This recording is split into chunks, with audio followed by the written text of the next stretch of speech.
dropped the proceedings. And they tried a little used known proceeding, but politically, I look at the politics of it. I look at Snyder when the election with Whitmer was going on. There was some endorsements and communications and Mazarin and politics, Michigan politics, and Flint being used as a pawn. And so I'm appalled that Richard Whitmer and Dana Nessel and the strategy and attack they used.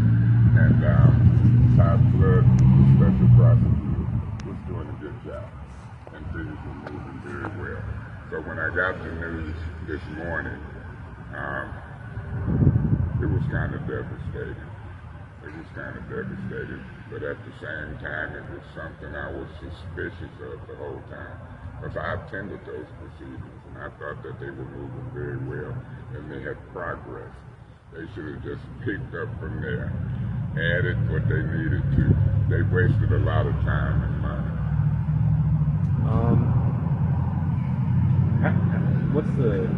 Have your constituents given their reactions yet? I haven't talked to a lot of them yet. I'm just getting the news. I'm digesting it myself. I'm appalled. The Attorney General's office, Ahmad, prosecutor, Worthy. These are people who should know and should have the wherewithal to do the research. They got involved in something politically, and they used Flint, in my opinion, as a pawn. And they fumbled the ball, in my opinion, in both the criminal and the civil proceedings.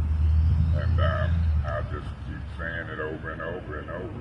They shouldn't have fired Todd Flood. They should have kept him and those proceedings going. And even in the civil proceedings,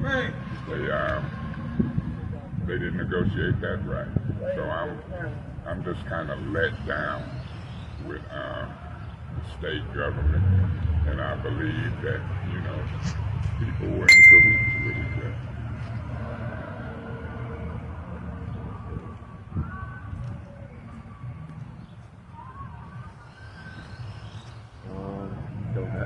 Whether it was intentional or unintentional, they fumbled the ball, and they fumbled the ball big time.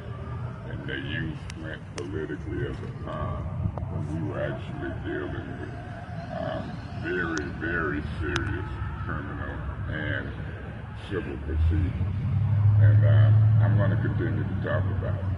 And I'm going to see what the residents say. I'm going to help explain it to the residents. I'm going to give my opinion of what should have been done. And I will question publicly the political intentions or unintentions of what has went on. I don't appreciate the residents of Flint and being used as a political pawn in people's political games. I've only had a chance to read it very briefly, so is there any way to restart the criminal proceedings, or is it stopped for now? I don't know if the statute of limitations has ran out.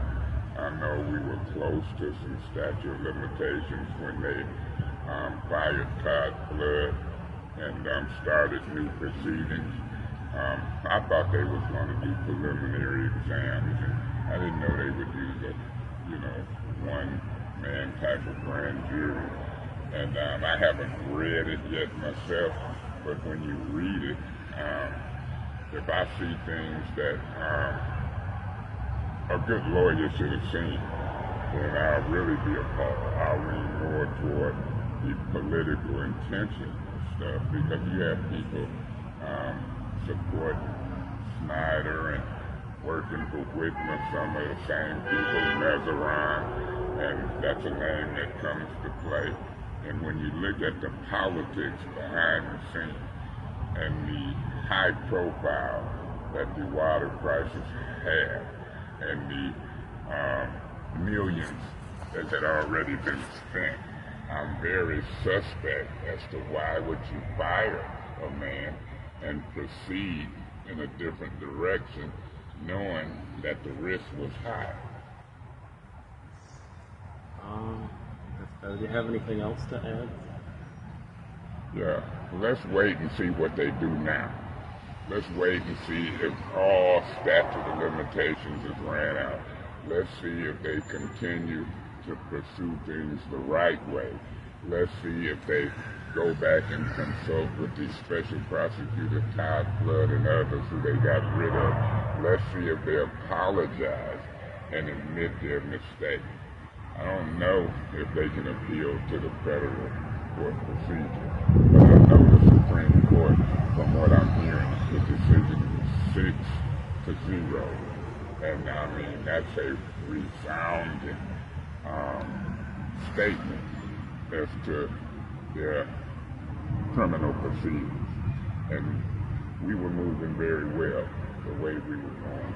They came in politically campaigning, using Flint as a pawn, using the residents of Flint as a pawn in both criminal and civil proceedings. And I'm